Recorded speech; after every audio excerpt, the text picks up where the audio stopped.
Na most kifújom magam, miután följöttünk az kibaszott lejtőn, és képzeld el, drága tonnadellám, hogy holnap eszünk stracciatellát, mert mégis megyünk abba a pisába, és nem abba a rohadt templomba, hanem nem.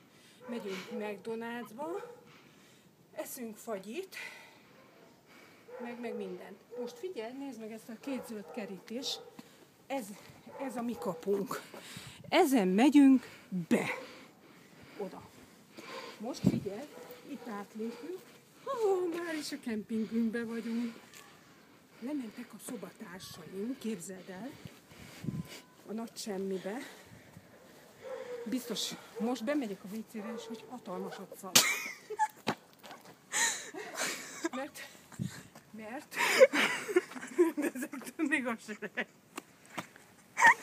És kiderült, képzeld el, csak megsugom neked, hogy nekünk van konyhánk.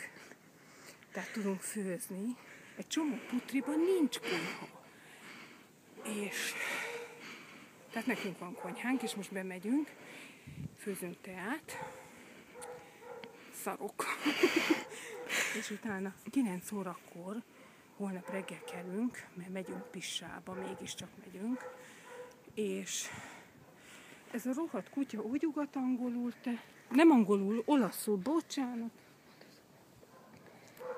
És végre nem egy rohadt templomba megyünk, hanem holnap gyönyörű videót készítünk drága stracciatellámmal, mert megmutatom a bugyi gyűjteményeimet, és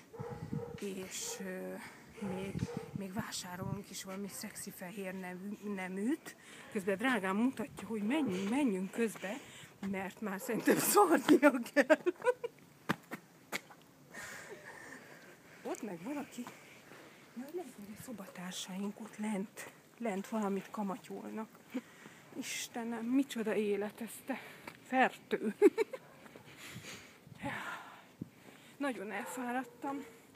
Ma annyit mentünk. Ja, és most mondják, képzeljétek el, a főtértől, ahol minket letesz a 7-es busz, onnan itt a kemping 2 óra gyalog föl. Hát ez akkora szopás. Én biztos nem jönnék gyalog föl, ott rohadnánk lent. Mert ez a fél óra út is megfájdította a derekemat. Előjött a reumám, jött az isiászom, meg a Júlián, nem tudom, holnap a Dávid.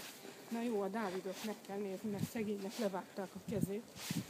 Még jó, hogy nem mást vágtak meg. Nem akarom most mondani, mert Donatella azért már nagy lány, de majd holnap mondom, mert csókolok benneteket.